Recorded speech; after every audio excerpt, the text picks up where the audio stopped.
Hi everyone, welcome back. Alright, so today's topic is omega-3 fatty acid. There is not really much information about Indian content. Today let's discuss about and how and why we can have omega-3 fatty acid on our daily diet. Omega-3 or omega-6 are such kind of a fatty acid which are not actually produced in your body until and unless you supply it through your diet on a daily basis so that your body can utilize them for essential function. There are three types of omega-3 fatty acid. Okay, number one, ALA, which is like alpha linoleic acid, EPA, which is eicosapentaenoic acid, or DHA, which is docosahexaenoic acid. Okay, these are the three omega-3 fatty acids that we have. ALA is something which you can get only from vegetarian sources. DHA or EPA, these two fatty acids you will only get from animal sources. Let's start with the vegetarian source, right? ALA, where from you can get walnut, chia seed, hemp seed, or soya bean, or flax seed. These are the potent source of omega-3 fatty acid on daily diet. When you consume omega-3 fatty acids, generally it is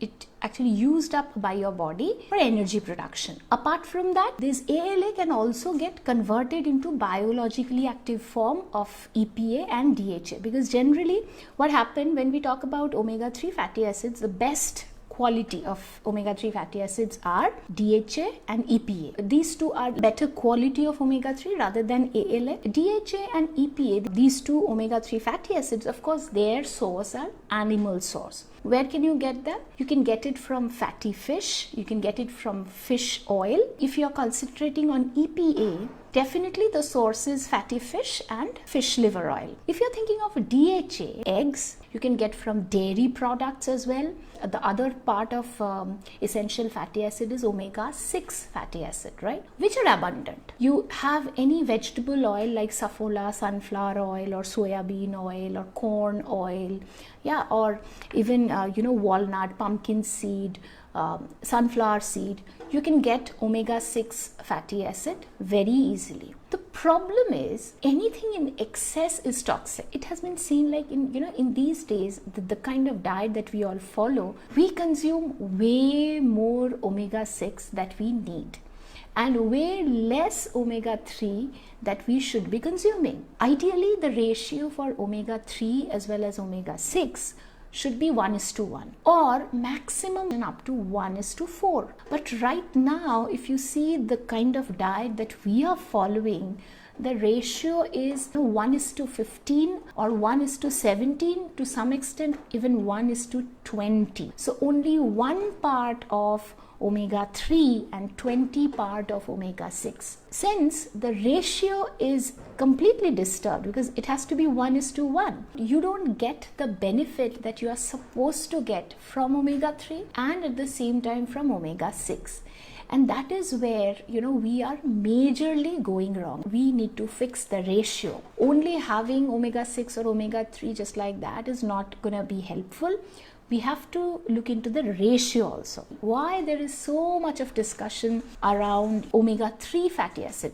EPA is the omega-3 fatty acid which is extremely important for curing depression, and there are many research papers which has proven the fact that during depression, if a patient has been given EPA shots specifically, or EPA, consider their diet around EPA, then it gives very good result. For depression, anxiety, EPA is the key. Apart from that, for eye health, for improving eye health, especially for the kids, DHA is the key factor there, because this essential fatty acids, they are there in every cell, so they do control many physiological and metabolic actions in your body, especially for the young kids, improving their intelligence, then for better concentration, or reducing the symptoms of attention deficit, hyperactive disorder, ADHD, or autism, or cerebral palsy, right? All this, or delayed development, all this kind of problem can be fixed with the shot of omega-3 fatty acid, with ample omega-3 in diet.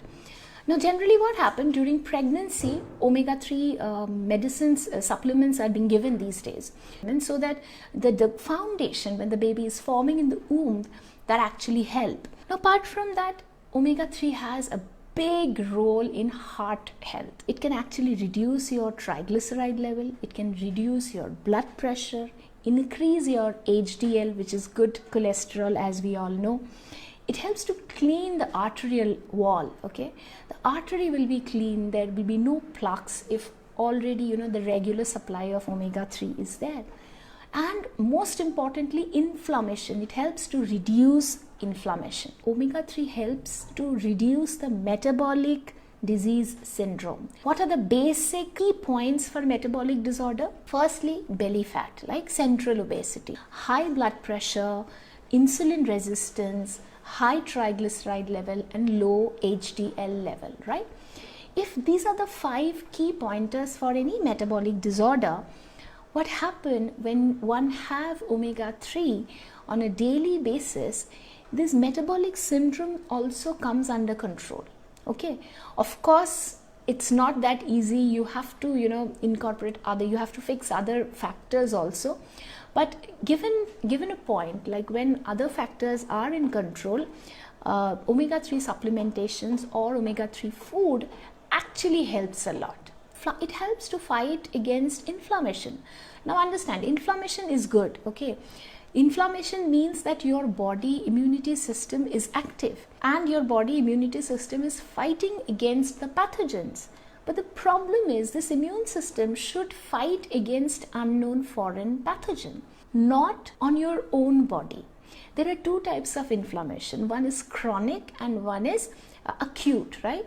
Acute inflammation is suddenly you get some bacteria or virus get invaded in your body and your immune system immediately set up a response for that. That is acute immune system. Now what is chronic?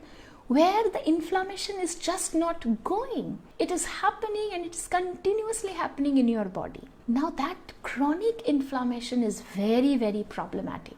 And it is very clear today, like there are many autoimmune disease. Generally when there is an inflammation, autoimmune disorders start setting. What is autoimmune disorder? When your own immunity is hurting your own organ. For example, your own immunity starts attacking your pancreas cells, the beta cells, islets of Langerhans and all. Then you start getting type 1 diabetes. If your immunity start attacking your skin, you start getting skin issues, right? Like lupus, psoriasis, all that kind of a problem.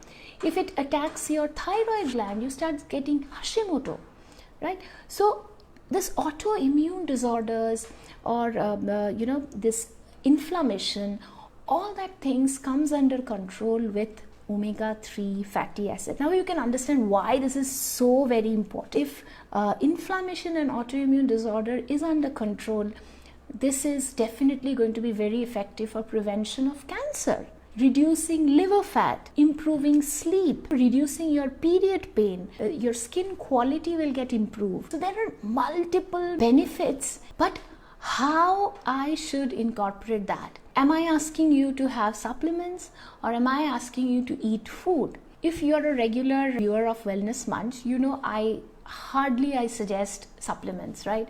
I believe in regular food, right? Food is like a concentrated version of all kind of vitamins, minerals, nutraceuticals, phytochemicals, everything, correct? Having food or having mindful eating is a better choice any day. Now the question comes, how can you ensure that you are having ample amount of omega-3 daily? How you can have it? Just add a handful of seeds and nuts in your diet without fail. This is like your medicine. Now what kind of nuts and seeds? By now you know that sunflower seeds, hemp seed, flax seed, walnut, right? These are very good source of omega-3 fatty acids and omega-6 fatty acids. So having a handful of flax seeds, walnut and other seeds and nuts will help you to get the correct dose that your body is needed. Okay, so after that, what else you can do? If you're a non-vegetarian, then please have fish. Okay, fatty fish is great. Do not get afraid like I will not have fatty fish, it will make me fat. No, it will not. Rather, Fish fat, fish oil is great for your health. If you're a fish lover, consider having big fish or fatty fish twice in a week. You can have normal, regular, like rohu, katla, whatever fish is available in Indian market. If you can have a 2 to 3 portion of fish every day, every week, it is a good supply for omega-3 fatty acids. Now, what is the portion size? Try to get round about 300 gram or 400 gram of fish per week. Hilsa is an excellent choice for getting omega-3 as well as omega-6. But as you know, it is very season specific and it is very expensive also. So we will definitely not recommend Hilsa for every day. Let the season come and then you can enjoy Hilsa once or twice a week. These are the source for omega-3 fatty acids. Now you have to take care of omega-6 fatty acids also. Omega-3 is anti-inflammatory, but omega-6 is pro-inflammatory. So there is the problem. If you take it more than your body is need, you are in trouble. Okay, so take care of that. Now, how much of how you can control having omega-6? Since omega-6 is a potent source of vegetable oil, please make sure choose unrefined kachi ghani oil, because omega-6 is a very good source from vegetable oil like safflower, sunflower oil and all that. So if you're cooking all your food with safflower or sunflower oil, you are consuming way more than omega-6 that actually your body needs. So please be careful about it. If you can curtail outside food, your omega-6 consumption will be less. If your omega-6 consumption is reduced, then automatically the ratio will be fixed, correct? So eat very mindfully how you adjust the entire ratio as well as you can get the regular supply in ample amount, right? I think the session was useful. Thank you very much for joining the session. Bye. Stay happily healthy.